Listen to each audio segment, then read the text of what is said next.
The plate was still on the table when the third man hit the floor. A white ceramic dinner plate, sitting undisturbed at the edge of table 7, catching the arena lights the way a mirror catches the sun. Around it, the noise of 600 people watching a 380-pound man throw human beings had risen to the particular pitch of a crowd that has stopped pretending to be composed. Women with their hands over their mouths, men gripping their programs until the paper bent. A film producer 2 tables back, who had been in this business for 22 years and had watched stunts and fights and all the engineered violence that Hollywood could manufacture, sitting with his drink halfway to his lips, frozen, because what was happening in the center of that ring was not engineered, it was just real. The plate was still there because its owner had not finished eating.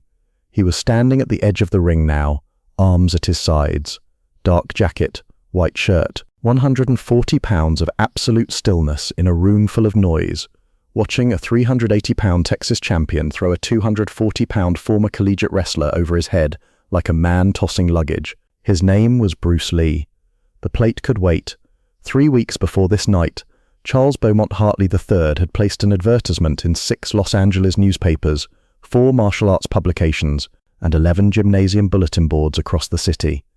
The advertisement was 1 paragraph, a prize of $55,000 payable in cash immediately upon completion is offered to any man in Los Angeles County who can remain standing and undefeated for 10 consecutive seconds against a single opponent. The opponent weighs 380 pounds. He has never been defeated. The challenge will take place on the evening of October 18th, 1969, at the Olympic Auditorium, 1801 South Grand Avenue. Doors open at 7 p.m. Challengers register at the door. No weapons, no rules beyond the 10-second requirement. Mr. Charles B. Hartley III, Midland, Texas. That was it.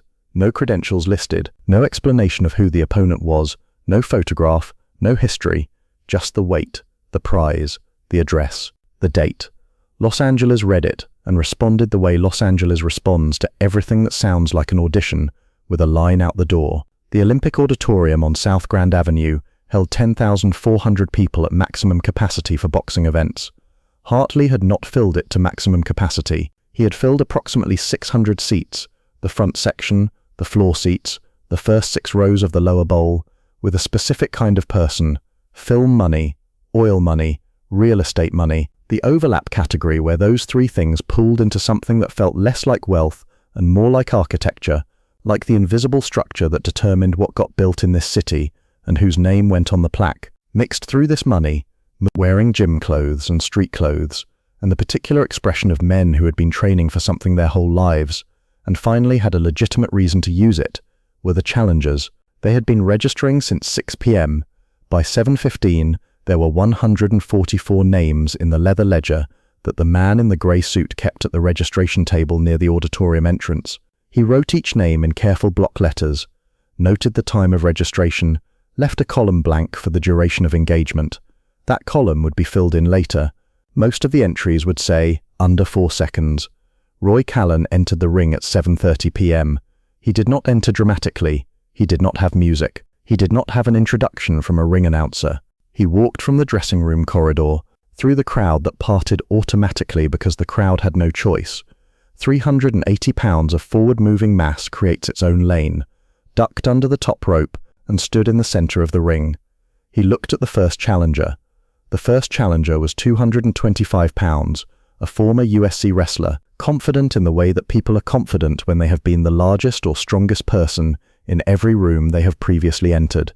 He had never entered a room that contained Roy Callan. He lasted 2 seconds, not 2 seconds of struggle, 2 seconds of the approach, the contact, the redirect, and the floor. Callan did not throw him the way the later challengers would be thrown overhead, with the full violent expression of 380 pounds in motion. For the first challengers, he simply redirected, absorbed the energy, found the center of gravity, suggested a new direction, and the man arrived on the floor having traveled a path he had not intended. The crowd made a sound, not yet the sound it would make by the 40th challenger, something quieter, the sound of recalibration. By the 20th challenger, the recalibration was complete, and the crowd had settled into the particular emotional register of people watching something that makes them feel 2 things simultaneously: the excitement of spectacle and the specific discomfort of witnessing a demonstration runs counter to things they prefer to believe. By the 40th challenger, Roy Callan was throwing men. Not all of them, not yet. But when the challengers came with genuine aggression, the former Marines, the competitive wrestlers, the two professional boxers who had registered back-to-back at 8:15 p.m., Callan's response escalated to match the energy brought to him. The Marine who came in at a full sprint, absorbed, redirected, and deposited on the canvas with a sound that the first 10 rows felt through the floor. The second professional boxer who abandoned technique after watching the first one fail and simply charged with both hands, lifted, one clean motion. From the floor of the ring to above Callan's head, 190 pounds of former professional fighter suspended in the arena lights for 1 second before coming down. The crowd was not quiet for that one. The crowd made the sound that 600 people make when they see something they did not believe was physically possible occur directly in front of them. Bruce Lee had arrived at 7:45 p.m. He had come with a small group, a film industry contact named Gerald Park, who had invited him 3 days prior, two of Park's associates whose names Bruce did not retain, and the particular internal atmosphere that Bruce Lee brought to every room he entered, which was not arrogance and was not performance, but was simply the quality of a man who had decided, sometime in his late teens, that the only eyes whose opinion of him mattered were his own. He had registered at the door, not as a challenger. He had not checked that box, as an observer. The man in the grey suit had noted the name, looked up, looked back down, said nothing. They had been shown to table 7, near the east wall. Good sightline to the ring, far enough from the noise that conversation was possible. A white tablecloth, a dinner plate that someone had arranged with the particular care of a catering staff that understood their employer's expectations about presentation. Bruce Lee had ordered the steak. He ate through the first 40 challengers, not inattentively. He ate with the precise awareness of a man who can process multiple streams of information simultaneously. The food in front of him, the conversation at the table, and the 380-pound man in the ring doing something that Bruce Lee was cataloguing with the systematic thoroughness of a mechanic who has been handed an engine he has never seen before and intends to understand completely before he touches it. Gerald Park watched him eat and watch and said nothing, because Gerald Park was a man who understood when someone was working. By Challenger 60, Bruce Lee had stopped cutting his steak into pieces and was simply watching. The fork rested on the plate, the knife rested beside it. He sat with his forearms on the table, his weight slightly forward, his eyes moving between Callan's feet and Callan's left shoulder, with the alternating attention of someone who has identified two specific variables and is measuring the relationship between them, Callan's base and his redirect shoulder. The left shoulder dropped 0.3 seconds before every redirect. Not dramatically, not visibly, to anyone who was watching Callan's hands or his face or his overall size, which is where everyone was watching, but the left shoulder fractionally, predictably, every single time, dropped, and the right foot, the anchor foot, the wrestler's base, shifted its weight distribution in a specific pattern in the 0.7 seconds before Callan initiated contact.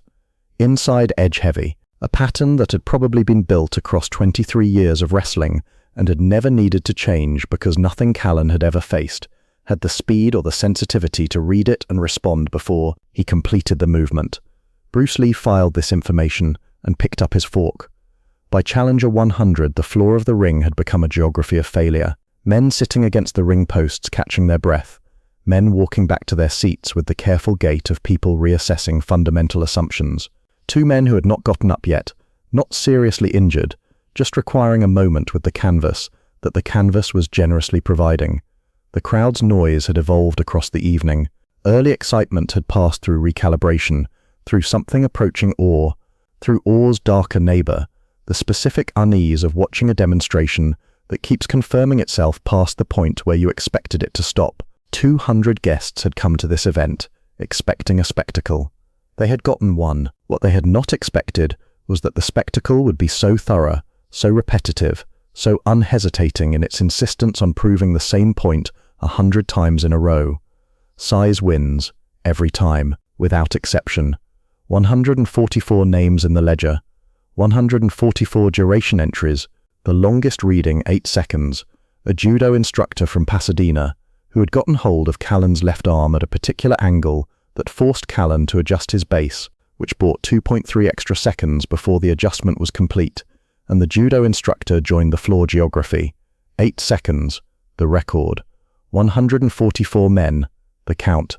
$55,000, unclaimed. Hartley, standing near the south wall with his Pappy Van Winkle, had the expression of a man watching a proof complete itself. Not happy, exactly. Satisfied. The particular satisfaction of someone who has spent considerable money to be right and is watching the invoice justify itself line by line. He scanned the room. His eyes found table 7. The plate was still there.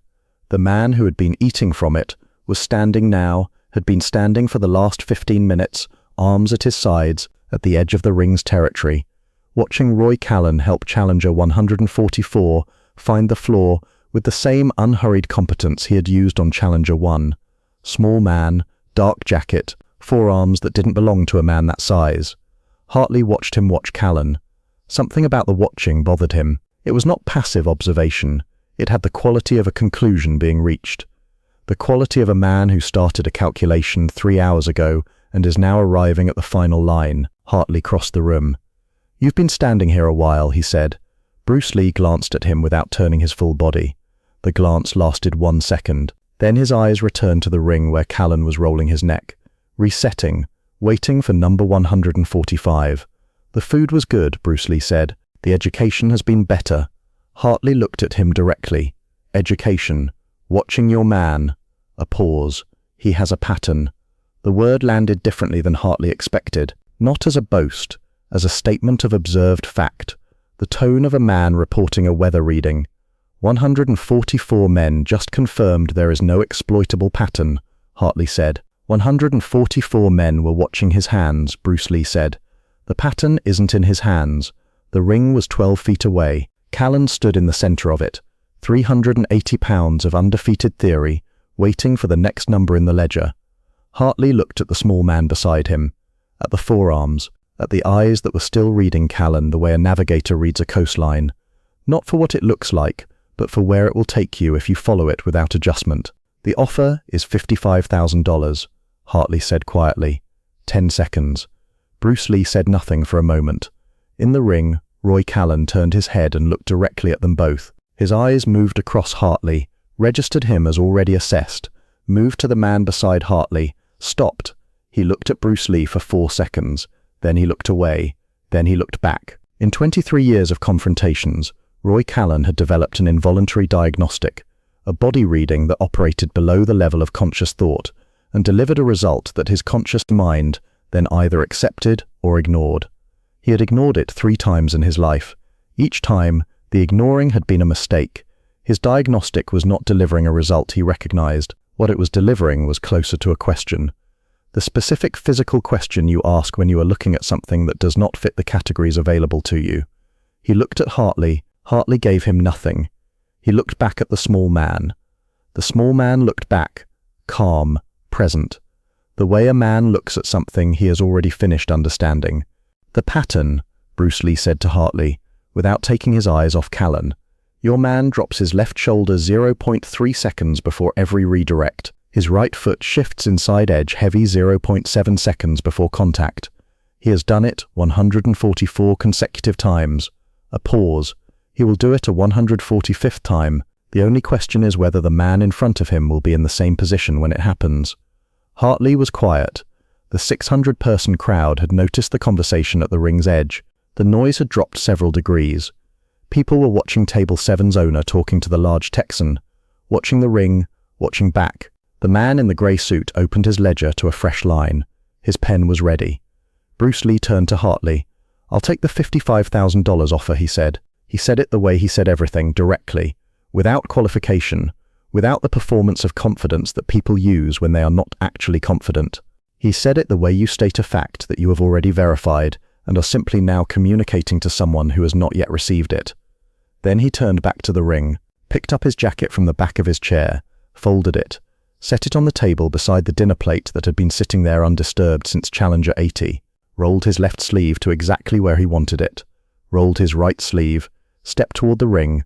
The crowd watched a 140-pound man in a white shirt climb through the ropes of a ring that had spent the last 3 hours proving that size was the only variable that mattered. Roy Callan turned to face him.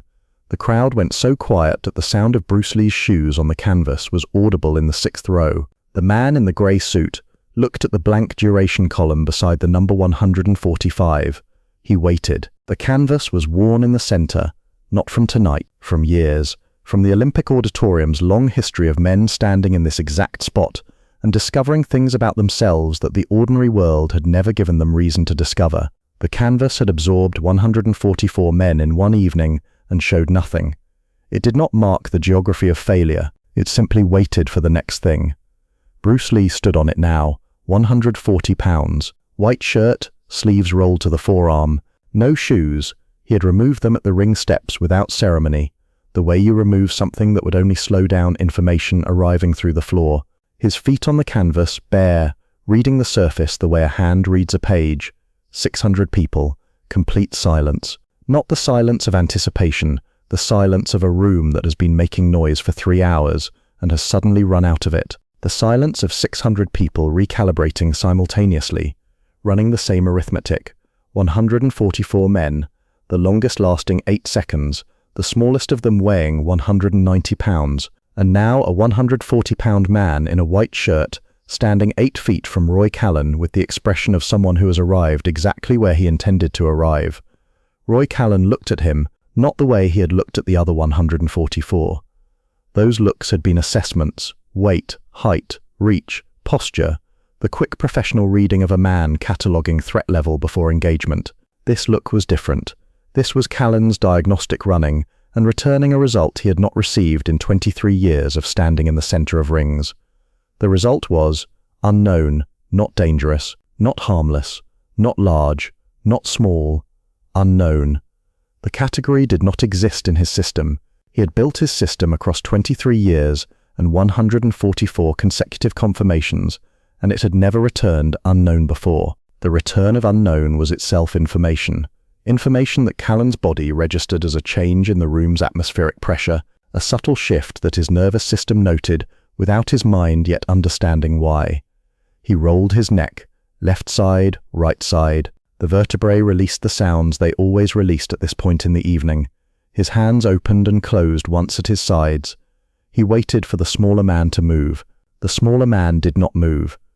This was the first variable that did not fit the template. Every challenger in the previous 144 had moved first. It was the natural architecture of the situation. Callan was the mountain, stationary, receiving. The challengers came to him.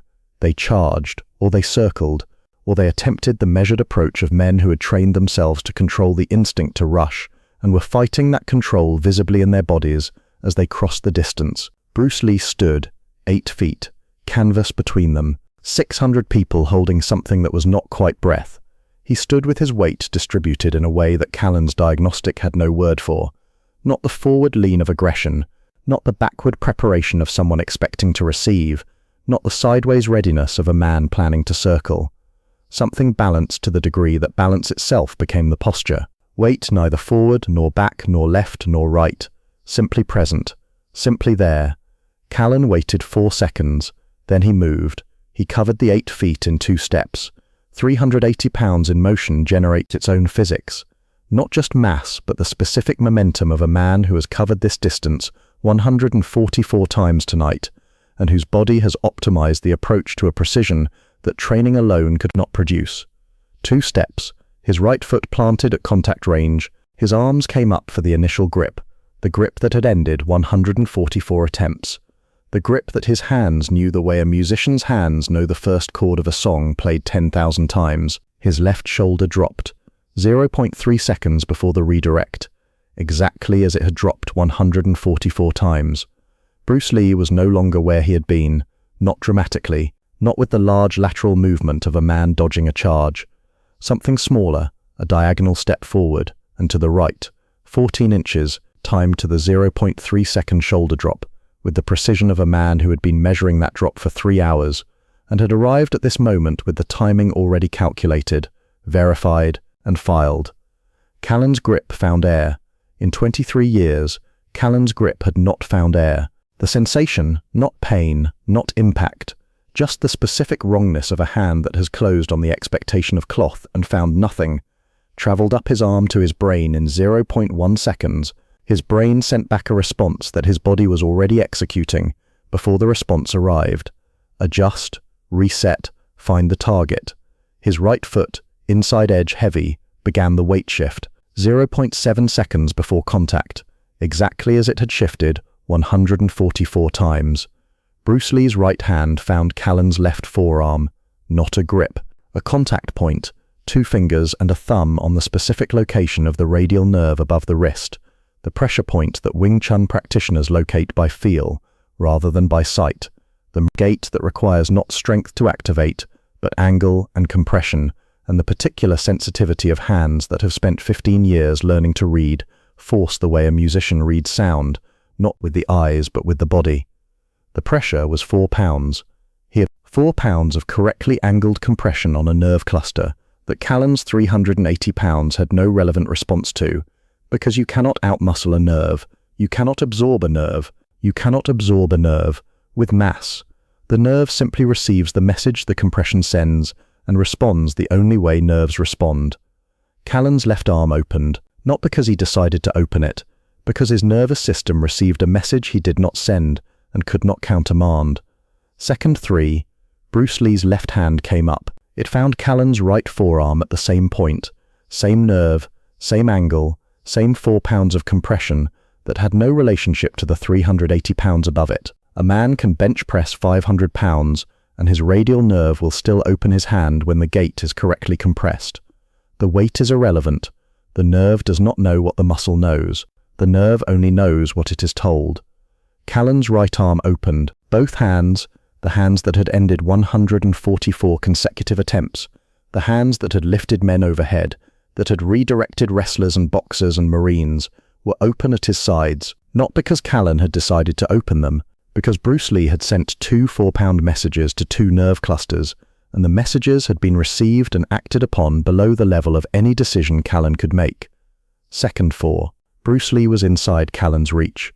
This was the position that nobody had reached tonight. 144 men had attempted to survive outside Callan's reach, to stay at the perimeter, to avoid the grip, to use distance as defense. Bruce Lee had done the opposite.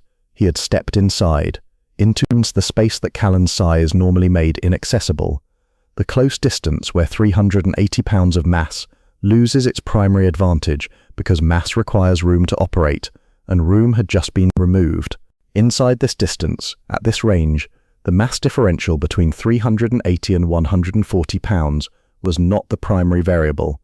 It had never been the primary variable. Hartley's theory had been running the wrong calculation for 48 years. Second 5. Bruce Lee placed his right palm flat against Callan's sternum. Flat, open, no force behind it that 600 people could see.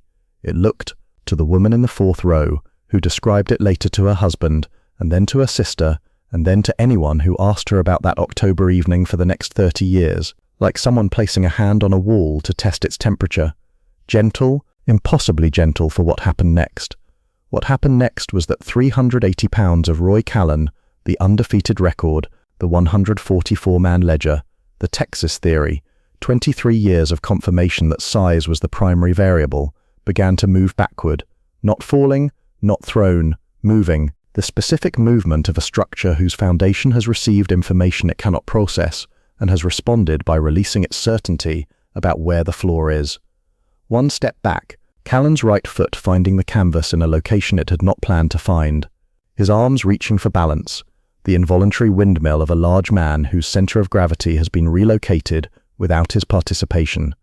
Second 6, his left foot came back to join his right, both feet on the canvas, wider than his shoulders, the wrestler's emergency base, the configuration a body builds when it understands that falling is the alternative and is not yet certain falling can be avoided.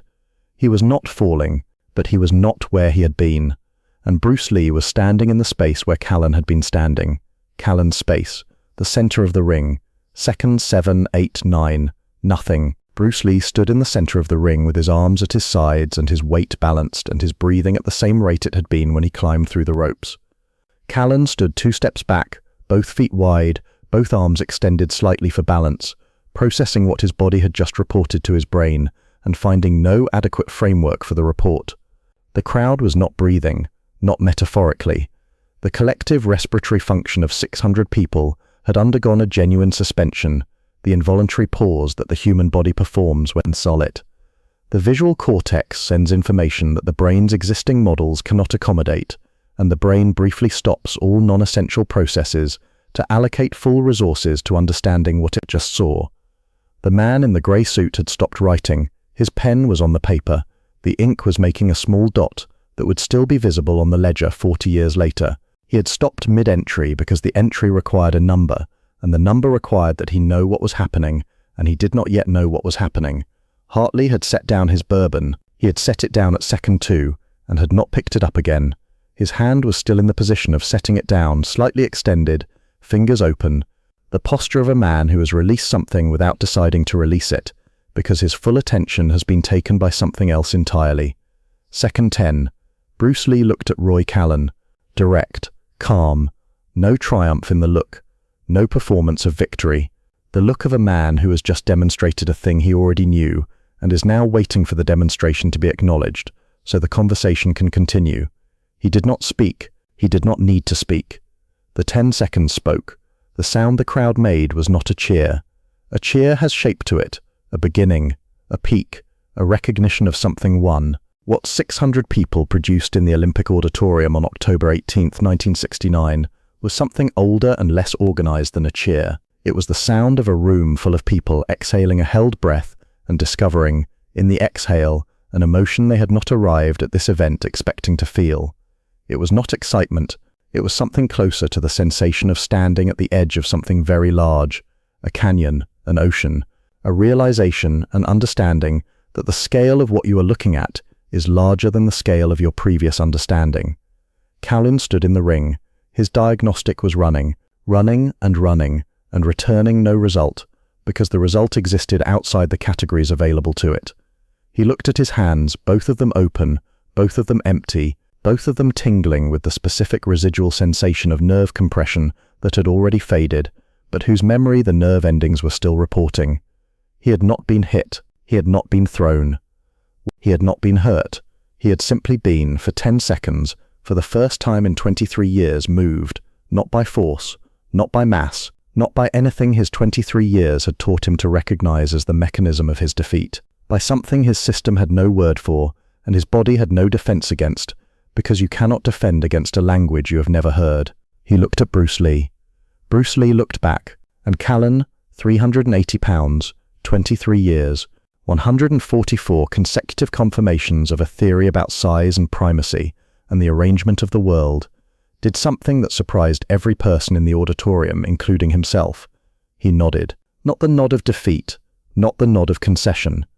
The nod of a man who has received information he did not have before and is acknowledging its receipt. The nod of someone who has spent 23 years in one room and has just been shown that there is a door in the wall he had always assumed was solid.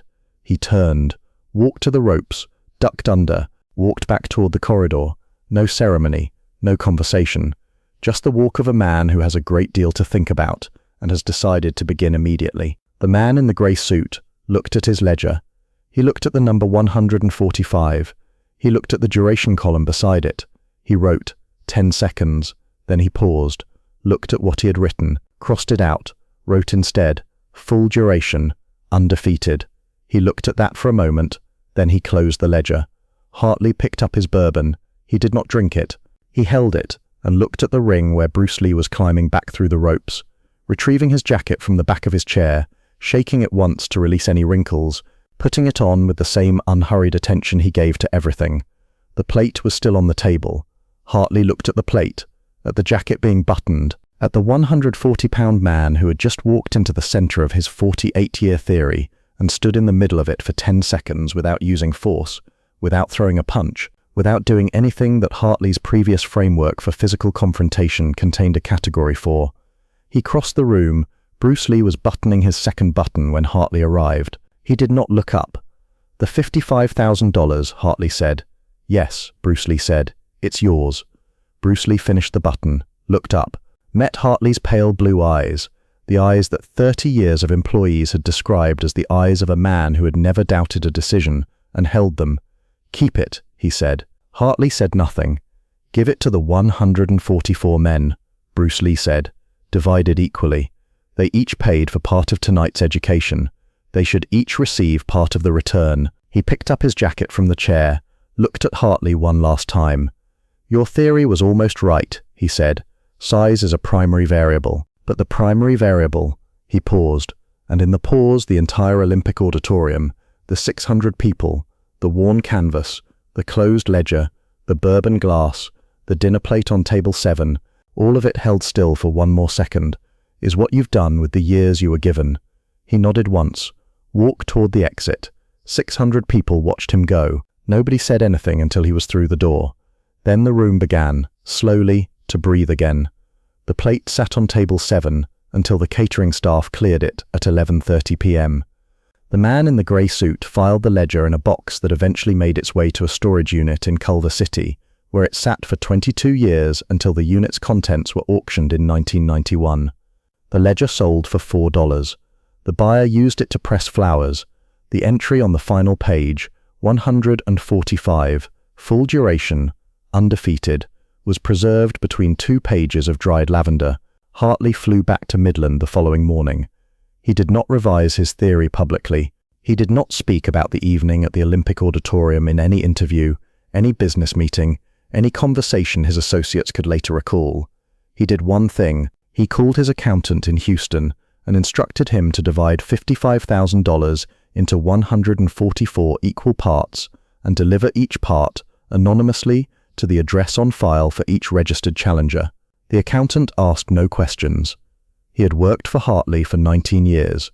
He had learned that the questions that don't get asked are usually the ones that matter most. What is the primary variable when everything else has been removed, when the prize is unclaimed and the ledger is closed and the ring is empty? What is the thing that actually determines the outcome? Bruce Lee walked out of the Olympic Auditorium on South Grand Avenue on October 18, 1969, and turned north. He had left his dinner unfinished. He wasn't hungry anymore.